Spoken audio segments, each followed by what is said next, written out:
G'day Grievers and welcome aboard the wreck of the Ruby Princess. This is part 2 of episode 8. I did part 1 earlier today just chatting about how the Ruby Princess was due to leave Australian waters at 4 p.m. this afternoon. And I don't know why it's not showing up on my channel yet on YouTube, but I will work on that. Welcome to everyone both in Facebook land and YouTube land who are watching. I'm probably not going to engage much with chat. I'm not turning my mic on either because I'm actually running a bath.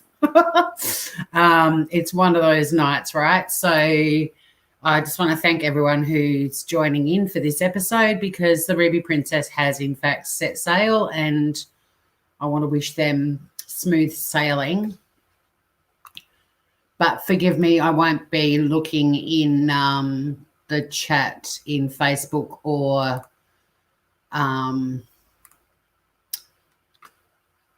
YouTube while I do this because I just want to run through a few things that have happened today. Firstly, the most important story is that the Ruby Princess has set sail, and also a quick recap of what's happened on day 2 of the Special Commission of Inquiry, which is becoming better than a TV show, more explosive testimony today.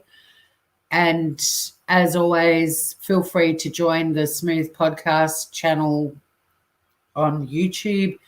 You can have a look at all of the episodes and videos I've uploaded so far regarding the wreck of the Ruby Princess. G'day, Raven. I'll say hello to you because you've popped in time to say hello. But I will be reading from some articles. I'm not going to go into a lot of chit-chat about it today. I think I'll do another live very soon where we can all talk things through. But the Ruby Princess has gone. Now, it did leave about half an hour ago. Because of Facebook, going live on Facebook, you can't sort of go live straight away. You've got to give a bit of advance notice you're going live. So that's why I wasn't live the second it started to pull out of Port Kembla. But the articles that I'm looking at now, there's photographs of the Ruby Princess leaving Australia for the Philippines as recently as 6 minutes ago, with a lot of media photographers on the shores of Port Kembla getting photos. There's another photo with the rear end of the bum, the stern of the Ruby Princess with a big sign that says, "Thank you, Illawarra." There are also photos of crew members out on their balconies, and one of them has draped a sign that says, "Thank you, Australia," hanging over their balcony. But yes, as of 3 minutes past 5, the Ruby Princess is now heading to the Philippines. And a statement from Carnival Australia: around 370 crew members have disembarked today for a charter flight to the Philippines organised by Princess Cruises. Around 500 crew, all well, remain on board, about half of whom are needed for safe operation of the ship. Ruby Princess will head to the Philippines, and we will have more information to share then on crew repatriation. Now, I do remember reading yesterday or the day before that quite a lot of the crew are Filipino, so hopefully a lot of those 500 crew that are still on board will get to disembark and go home when they reach Manila. Just continuing the statement from Carnival Australia, we could have disembarked more crew in Port Kembla, but they would have needed to stay in shoreside accommodation for a few days before joining a flight, and authorities here wouldn't allow this. A small number have remained on board because at this stage there were no flight pathways to get them home due to factors such as closed borders to their home countries. So that's pretty much the story there. I'm currently reading from The Guardian. There's a second article as well that says, the Ruby Princess is finally on the move, with tugboat seen pulling the cruise ship away from the dockside at Port Kembla. The ship's arrival in Sydney, first on the 8th of March and then again on the 18th of March, it was actually the 19th, is linked to more than 600 cases of coronavirus, and 21 of its former passengers have died. The debacle surrounding the ship is the subject of a special inquiry. About 10% of Australia's cases of the virus have been linked to the ship. So that's the Guardian report. Now jumping over to I'll go to that in a minute. Now on the 9.com.au website, the Ruby Princess given a water salute as it departs Port Kembla amid explosive claims from New South Wales Labor, which I will go into shortly. And there's a photo of the Ruby Princess with the water salute. Just looks like a lot of water being sprayed. In fact, I'll share this photograph so you can see what I'm talking about. I'm not going to play any news stories or anything like that because I will get into trouble. So I'll expand this a little bit if I can. There's the Ruby Princess with a special water salute from the tugboats. So I might as well just scroll through this article and leave it on the screen for you groovers. Tugboats are giving the Ruby Princess a water salute as it departs from Port Kembla. This was about half an hour ago, 5 weeks after the coronavirus-plagued vessel docked in Sydney. Crew members on board waved to Wollongong residents as the horn sounded the boat's departure. 11 more crew members were taken off the ship for monitoring and testing for COVID-19 in the final hours before the ship left. The 11 suspected cases are in addition to the 21 crew who had already been confirmed to have coronavirus. The New South Wales Labor Party has raised questions over ongoing COVID-19 transmission on board and treatment of the crew who still remain on the ship. Opposition leader Jodie McKay said she had been overwhelmed with emails and Facebook messages from crew members and their relatives who include Indian, Indonesian and South African nations. Many scared, some unwell. It would have been horrific. Like people that are at home self-isolating at the moment that are putting Facebook statuses saying I'm bored and I'm over this and all the rest of it. Spare a thought for these poor crew members. Like a lot of them are very young, 20, 21, a long way from home. Pardon me. They've spent 5 weeks on this ship. They're now, fortunately, a lot of them are flying home, but a lot of them are also still on board. But yeah, it would be very scary, and the fact that a lot of them were sick as well. So I'm relieved that they're heading home. I do still feel about the ones that are still on board. Ms. McKay also tweeted, "They tell me they don't even know where the ship is going." Pardon me.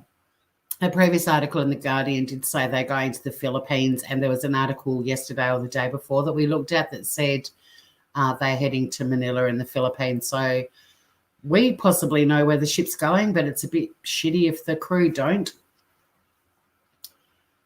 She described one message from the daughter of a 62-year-old crew member who's a diabetic and hasn't yet received his COVID-19 test result. "I don't understand why the welfare of each and every person aboard is not the priority of the New South Wales and federal government," a second tweet reads.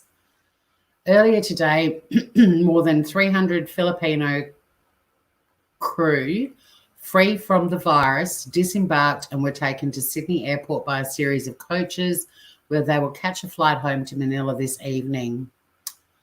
And there's a photo of the coaches. Some of them. In total, more than 550 crew members have been taken off the ship in groups since Tuesday and flown to their countries of origin. The 21 crew members who earlier tested positive for COVID-19 have been taken to hotels for a 14-day quarantine period, in addition to 12 others who had previously been taken to hospitals for treatment. Another article we read the other day said that for the most part they're in hotels around Circular Quay. And there's some crew members, one of them given the double thumbs up as they start their journey home. They'd have to be over the moon though. Yes, it will be a long journey home, but It won't be nearly as long as the hell they've lived through for the last 5 weeks on the ship. Today marks exactly 5 weeks since the ill-fated vessel docked in Sydney and let 2,700 passengers off to fly home to locations across Australia and overseas. The ship has since been linked to more than 700 COVID-19 cases in Australia, more than 10% of all cases, and 21 deaths. And that photo there is of some that captions as a final group of around 300 Filipino crew are being taken off the vessel this morning, but that photo is actually from yesterday. That girl was in the first group of 39 or 45 or whatever it was that were taken off the ship yesterday. Another photo of them on the crew on the buses with thumbs ups and waving and peace signs. New South Wales Premier Gladys Berejiklian this morning insisted she had not been notified that the inquiry into the Ruby Princess, overseen by Brett Walker SC, would hold its first public hearing yesterday. She said this was appropriate to ensure the inquiry is independent. Certainly blew all of us away, didn't it, that it had started?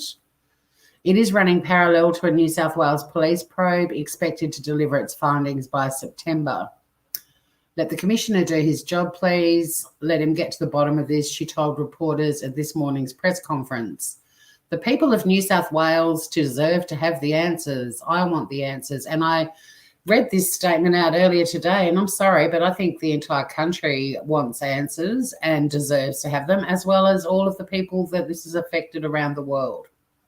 I don't know why she keeps just saying the people of New South Wales, like the Northern Territory and Western Australia are the only, one state, one territory in Australia that haven't had COVID-19 related deaths connected to the Ruby Princess. So I think it's only fair that the whole country is informed of what the fuck went wrong, right? The ship's imminent departure comes as its hotel manager. So this is today. The hotel manager spoke at the inquiry, and he said, sorry, I've turned the heating on in my throat. I'll just have a swig of water. Hang on a sec. The hotel manager told the inquiry he was surprised guests who had been tested for COVID-19 were allowed to disembark in Sydney on March the 19th. And, yeah, basically it goes on to say these comments mirror those of the vessel's senior doctor, who yesterday told the inquiry she was surprised passengers weren't screened before being allowed to disembark. So Ilse von Wartsdorf is the senior doctor from the Ruby Princess, and yesterday in the Special Commission of Inquiry, she said that a number of swabs for COVID-19 had been sent off for testing when the ship docked, but all of the passengers were allowed to disembark before those results came back. And she also said if it had been her decision, she would have waited for the swab results. So there's 9 News, which every article for 9 News, I mean, even that one started off by saying 600 passengers at the start and then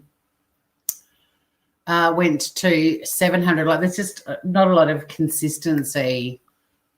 Hey, Angela, good to see you, gorgeous.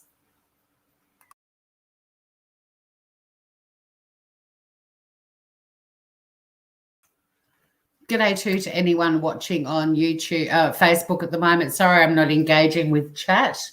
Just got a few stories I want to go through, and then we can all get on with our Thursday evenings. So essentially the news is the Ruby Princess has left Australian shores about 40 minutes ago, 37 minutes ago.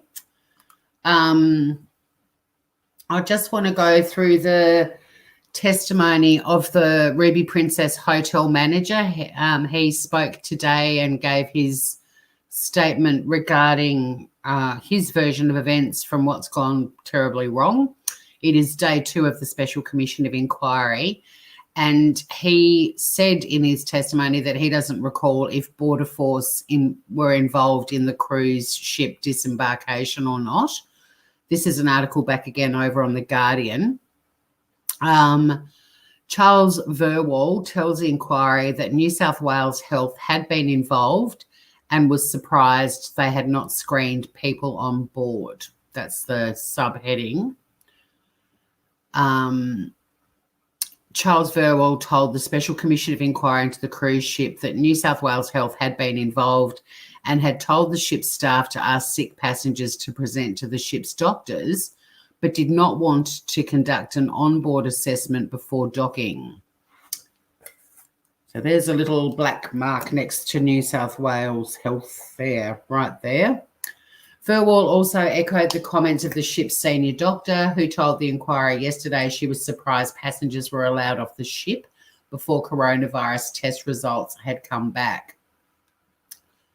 Nationally, more than 600 people have contracted COVID-19 and 21 people have died after travelling on the Ruby Princess cruise ship. The passengers travelled across 2 trips between Sydney and New Zealand and docked in Sydney on the 8th of March and the 18th of March. On Thursday, it must have been actually, I think they did get in very late on the 18th, but the disembarkation took place on the 19th, just correcting myself from earlier on. On Thursday, as in today, Verwell told the Inquiry that New South Wales health officials boarded the ship on the 8th of March to conduct an assessment, but was surprised they didn't do the same on the 18th or 19th. We were expecting the same treatment from New South Wales Health as we received on the 8th. And this goes back to the statement of the senior doctor yesterday, who expressed that the same procedures that had happened before didn't happen with this voyage. So when we were chatting about her yesterday, and sort of speculating, it sounds like from Mr. Verwell's statement today that is what she was talking about, that on the 8th of March, New South Wales health officials boarded the ship to conduct an assessment, but then they didn't do the same thing on the return trip for the second voyage on the 18th or 19th of March. The manager said he was surprised we were not screened by New South Wales Health in the morning of the 19th, even though swabs to be tested for COVID-19 had been taken. Commissioner Brett Walker SC asked Verwell whether he observed any Australian Border Force officers having any involvement of any kind in the disembarkation, and Verwell replied, "I do not recall that at all." Walker then asked, "You did not observe any ABF involvement at all?" And Verwell replied, "That is correct." Verwell also told the Inquiry on Thursday the cruise ship had been sailing in the red zone of the cruise company's infectious disease scale for the entirety of the trip between the 8th of March and the 18th of March. Counsel assisting the Inquiry, Richard Beasley SC, told the Inquiry that the infectious diseases policy of Princess Cruises has levels in green and red. "What level were you in when you docked on the 8th of March?" he asked Verwell. "We operated in the red level," the hotel manager replied. "Did the ship retain in that red zone through the voyage of the 8th to the 18th of March? Yes. Internal logs from the ship showed that more than 100 passengers had been ill when the ship docked in Sydney on the 8th of March. 2,700 passengers then boarded the ship that same day for a second cruise, which returned to Sydney on the 18th of March. Verwell told the Inquiry that passengers were asked on the 16th and 17th to present to onboard medical staff if they had health issues, at the request of New South Wales Public Health. He then told the Inquiry he did not observe any involvement of the Border Force in disembarkation. Walker asked the hotel manager, "Does it follow then that there was nothing done to check passports?" "I saw Border Patrol Force was at the end of the terminal when guests were leaving, but I don't think that was for guests, it was for crew," he said. He said he did not have any communication with managers or executives of the cruise ship's operating company between the 18th of March and disembarkation on the 19th. The hotel manager also said they instituted an elevated level of hygiene, and this commenced before the second boatload of passengers boarded on the 8th of March. He said staff conducted a complete sanitation of all public areas and cabins. However, he confirmed there were dancers and a nightclub on the ship, and there were no social distancing protocols for those activities or for the ship's onboard cinema. In Canberra, the Commonwealth Chief Medical Officer, Brendan Murphy, told a Senate committee into COVID-19 that he was not directly involved and operational decisions were made by state and territory human biosecurity officers. He also said that there were mistakes made. In retrospect, there were some decisions that were made that everyone regrets. Clearly, there were mistakes made. Everyone was doing their best in tricky and tense times. Let's not blame anybody, but wait and see the outcome of the New South Wales Special Commission of Inquiry. Walker opened the hearing today by rejecting claims that the first day of the commission was concealed from the public. On Wednesday, New South Wales Labor leader Jodie McKay said she had been taken by surprise by the first day of hearings, saying the Premier hid this fact at her 8 a.m. press conference. Today, Walker released a statement saying the commission started suddenly because witnesses were only confirmed on Tuesday. I love that it started and nobody knew. I don't even know if there's anyone even still watching this, but I don't know.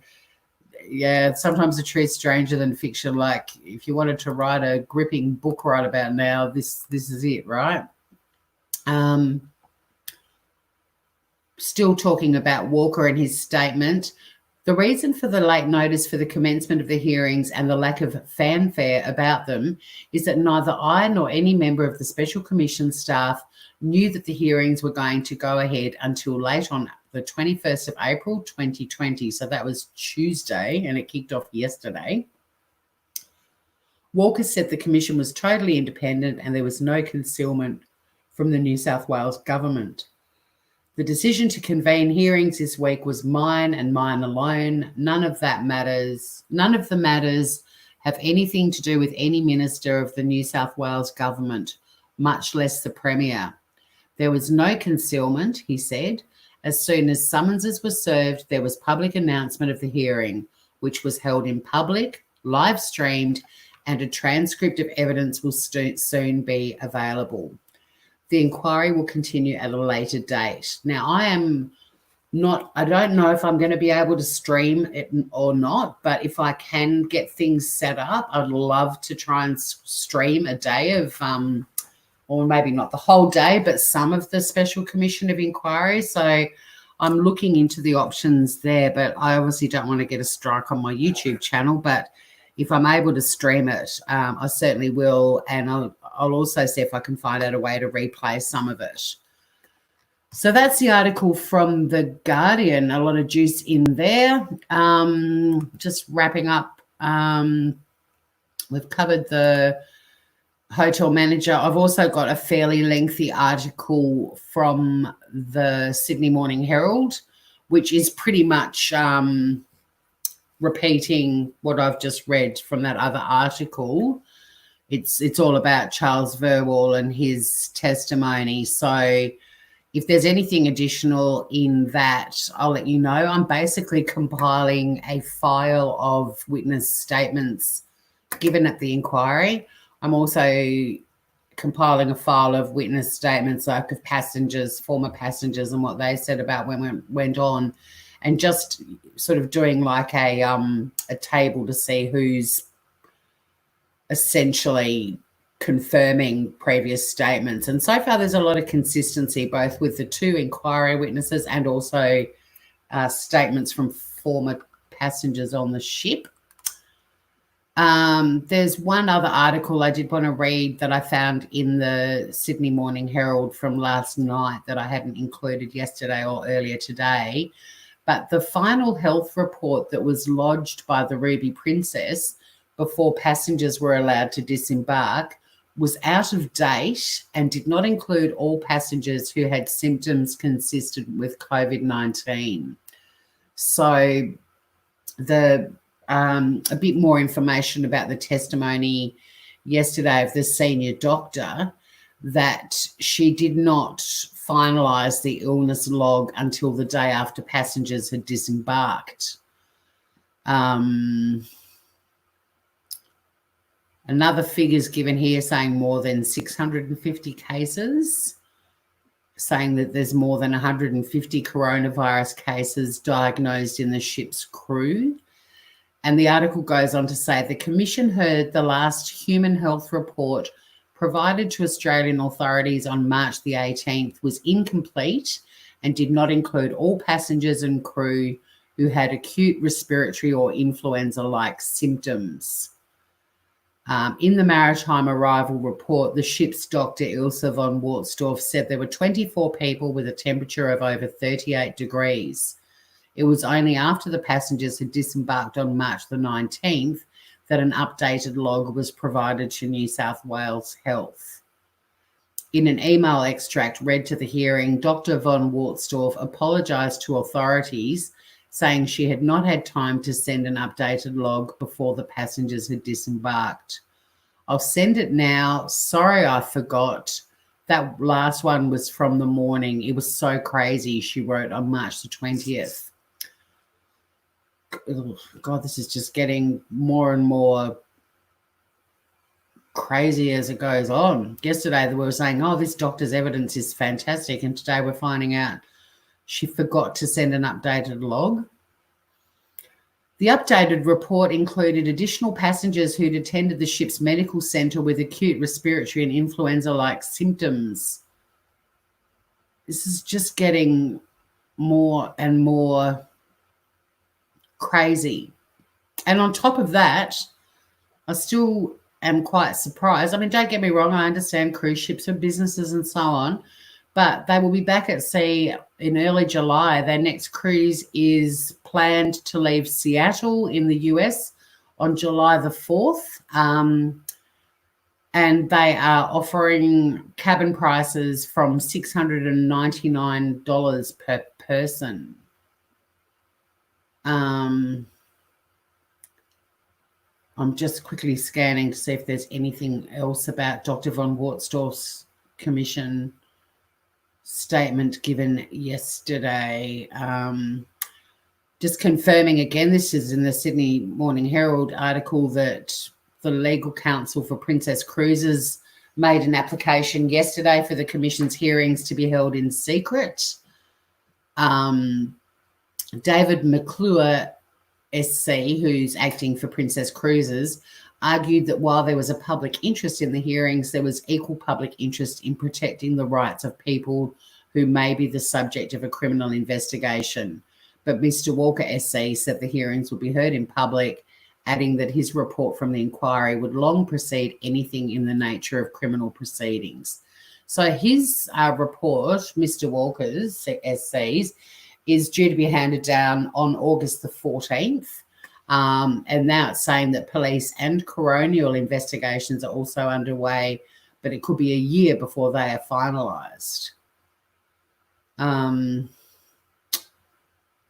Oh, wow, there's so much more info in this article. Hang on a sec. We'll just finish this. Dr. von Wartsdorf had earlier acknowledged she recalled a document was issued to passengers by the Australian government prior to disembarkation, which outlined the risks of the coronavirus and the obligation of passengers to self-isolate for 14 days. Counsel assisting the Commission, Richard Beasley SC, put it to Dr. von Wartsdorf that considering what was known about coronavirus, the warning given to passengers, and the fact there was still outstanding COVID-19 swabs for passengers on board, it was also a risk to allow those people to go out amongst the community at least until the time those test results were back. And she replied, yes, I would agree with you. She did say to the Commission it would not be correct to say nobody on board was showing signs of COVID-19 on March the 18th and the 19th, shortly before the ship arrived in Sydney. Anyone who said something like that would be, in your opinion, very wrong to do so. Would that be right? Mr. Walker asked Dr. von Wartsdorf, and she replied, yes. So there's a lot more info in that article. I guess yesterday they were just really quick to get the basic sort of details out about what happened yesterday. But, yeah, there's a whole lot more in that article. And like I said, I will try and find out a way to stream it. I'd love to watch the inquiry and manage to stream it without getting into trouble. I might do a watch party on Facebook. I might be able to get away with it over there rather than mucking around with YouTube, because YouTube can be very picky. G'day to everyone who might be watching over on Facebook land. Oh yeah, there's a few of you. We'll keep you updated for sure, Will. Thanks for joining. Thanks to everyone as well who's been watching over on YouTube as well. Angela, they keep calling it a mistake. No, I'm not sure it's the right word for it either. And there also just seems to be a fair bit of downplaying going on, which, you know, is a little bit concerning. Like even Dr. von Wartsdorf yesterday was like, woohoo, look at her testimony. She's pretty much saying they shouldn't have been let off the ship when these swabs hadn't come back. And that was kind of the main bit of testimony yesterday. But now reading it today, she's like, oh yeah, I'm sorry, I forgot to send an updated log. It just sounds like a schmozzle. It sounds like a lot of people under a lot of pressure. But yeah, mistakes, I don't know. But anyway, I think the best thing out of all of today's update is that the crew members, a lot of them are possibly now, if not now, but soon will be on flights home. The Ruby Princess has left Australian waters and is heading to the Philippines, and hopefully quite a lot of crew will be able to disembark there as well. I'm not sure what their quarantining requirements will be, but I think even if they had to spend 2 weeks in quarantine when they get home, it'd still have to be better than another 2 weeks stuck on the Ruby Princess, right? So that's where we are, Groovers. I'm looking forward to doing a live soon where we can have everyone jumping up on panel and chatting about it further. There's no indication yet if the special inquiry continues tomorrow or not, but I will go live and I will update any news, anything I can find as it happens. Sometimes it'll be a little pre-recorded video. Other times it will be a live, or it'll be something like now where I just run through some stuff. Just finishing up, Francesca, have all of the crew being interviewed. I believe they, well, I know that they've got over 7,000 witnesses for the Special Commission of Inquiry. And based on that figure, I would suggest that, yes, they have all been interviewed. I mean, it sounds to me like what's happened is on the first voyage, the March the 8th one, the possibly passengers brought the virus onto the ship. You would have to think so if it was the same crew and there hadn't been any coronavirus symptoms or anything. And then they had a fairly strict procedure when that cruise came back, which included, remember the witness testimony that the ship was late departing on the 19th because they were doing extra cleaning and sterilising. But I think by then it was already on the ship. And in terms of that patient zero theory, I don't think anyone was suggesting that it was a crew member in the kitchen who had somehow caught it and then was spreading it by serving food to people. And not that it was in the food possibly, but just carrying plates or whatever. But I think, unfortunately, a crew member probably caught it from a passenger. This is just a theory. But at the end of the day, the fact is that somehow it got on the boat and on the ship, and I don't know if they'll ever find out exactly what happened there. They may. I mean, the 7,000 witnesses would have to include people on that previous voyage as well. The real issue is who's responsible for letting them off the ship on the 19th of March. And why weren't all these procedures from the previous voyage followed? And, yeah, it's just like the biggest, craziest true crime / drama story imaginable. But the sad thing is it's real life. One thing I did find earlier today, and I don't know what I did with it, but it was so fantastic. It was basically a visual of how many cases in Australia are directly linked to the Ruby Princess, and I mean, it's around 10% now. It was up around 30% when I first started following the story, but I'll try and find it. But it's just a pie chart. But I mean, I'm a big fan of the pie chart, but just sort of just shows how significant. I don't know where it's gone because it was really good. I'm just going through all my tabs in case I've missed it in one of these articles, but it also postulated what would have happened if no one had been allowed to disembark on the 19th of March. So I'll try and find that article again and include that in a future show because it's just a really interesting article. And, yeah, the pie chart sort of shows very graphically. I'll see if I can find it now.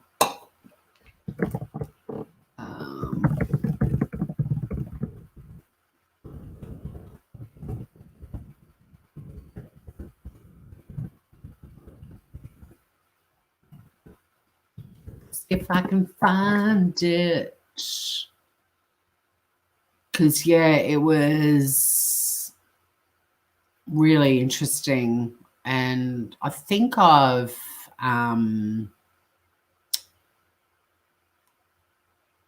do think I've saved it in my documents, but I just can't find it at the moment. But it was so cool, this article, like just the pie chart itself. And is it this one? This is a Guardian article, but no, it doesn't have it. But it was a really cool article that I found. I mean, it's a sad read because it's essentially postulating what would have happened in Australia if no one had been able to disembark. And, yeah, just with what's happened and how many people have died and so on, it's terribly sad. But if I can track it down, well, I will track it down and I'll include it in my next episode. Other than that, just want to wish you all a beautiful evening, morning, day, whatever you're up to. I will keep you updated with all of this. And like I said, if I can find a way to stream the inquiry, I think that'd be really cool. Might be a watch party on Facebook. I'll certainly let everyone on YouTube know if I'm going to be going live on Facebook and doing a watch party on the Smooth Criminal page. I will find that other article too with the pie chart because it's certainly worth going through that as well. But yeah, I don't know what I did with it, and it's certainly saved somewhere, but I don't know where I put it. I will find it. Steph, what are you saying? What are you hearing? That was a video of the water salute.